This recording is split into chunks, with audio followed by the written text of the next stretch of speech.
कपड़े धोने वाली बहू। शादी के पहले से ही विभा को कपड़े धोने का बड़ा शौक था। कभी नल के नीचे तो कभी तालाब के पास। अरे मेरी नीली वाली लुंगी नहीं दिख रही है। विभा की अम्मा, कहाँ रखी है लुंगी? अरे वो तो विभा ने परसों ही धोकर रखी थी आपकी अलमारी में, देखो वहीं होगी। वो ना मैंने आज धो दी, मुझे लगा कि गंदी हो गई होगी। अरे कैसे गंदी हो गई थी? उसे तो मैंने पहना भी नहीं। हे भगवान, इस लड़की के कपड़े धोने की आदत से परेशान हो गया हूँ मैं। जितना तो घर में राशन नहीं आता उससे कहीं ज्यादा डिटर्जेंट पाउडर का खर्चा है।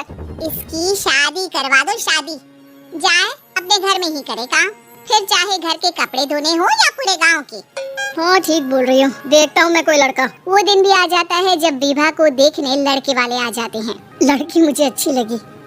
होने वाली सास कहती है, बेटी अगर कुछ पूछना है तो पूछ लो। वैसे तो हमारी लड़की बहुत ही शर्मीली है, जो बोल दो वो मान लेती है, इसे क्या पूछना होगा। अरे कैसी बात कर रही हो माँ, मुझे इन लोगों के घर रहना है, सवाल तो कई है। हाँ हाँ बेटा पूछ लो ना, क्या पूछना है। आप लोगों के घर कपड़े कौन धोता है? सास का मुंह बन जाता है। देखो अगर तुम ये कहना चाहती हो कि तुम्हें कपड़े धोने नहीं आते तो सुन लो, कपड़े मैं ही धोती हूँ, लेकिन तुम्हारे आ जाने के बाद मैं रुमाल तक नहीं धोऊंगी। अरे चुप रहना भाग्यवान, बहू बेचारी घर आई नहीं, उसे डराना शुरू कर दिया।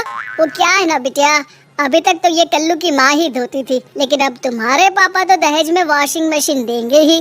तभी विभा की माँ बोल पड़ती है, सवाल भी पूछा तो क्या, वैसे भाई साहब मशीन की तो फिर भी कपड़े धोने की कैपेसिटी होती है। मतलब जो बिटिया दे रहे हैं ना विभा, इसे कपड़े धोने का बहुत शौक है। ये आप लोगों की क्या आस पड़ोस गांव मोहल्ले सबके कपड़े धो दे और उफ तक ना करे।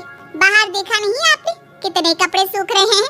सब हमारी बिटिया ने ही तो धोए हैं। बस भी करो ना माँ, शर्म आ रही इतनी तारीफ सुनकर।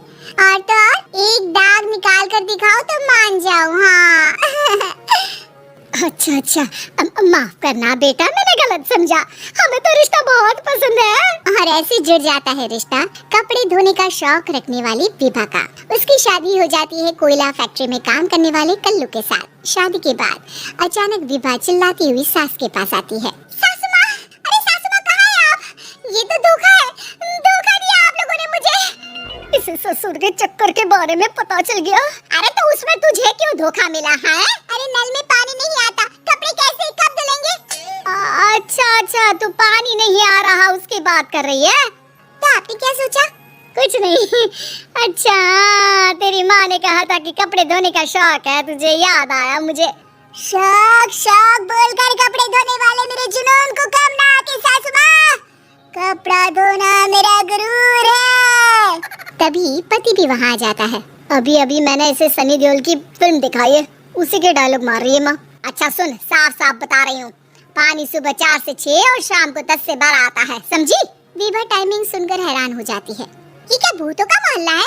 सुबह 4 बजे उठकर कौन कपड़े धोता है? 4 बजे टंकी में पानी जाता है, फिर सारा दिन धोना ना, किसने मना किया? अरे कैसी बात कर रही है? 200 लीटर की टंकी में कितने कपड़े धो लूंगी मैं? सुबह ही उठ जाऊंगी मैं। अब क्या था, विभा सुबह 4 से लेकर रात के 12 बजे तक कपड़े ही धोती रहती। एक रोज सास पड़ोस से निकलकर कहीं जा रही होती है कि साथ वाली कहती है, हाँ कल्लू की माँ, जरा ये बताओ कि 2 साड़ी है, 2 ब्लाउज और एक पेटीकोट और एक नाड़े वाला लंबा कच्छा। हाँ तो?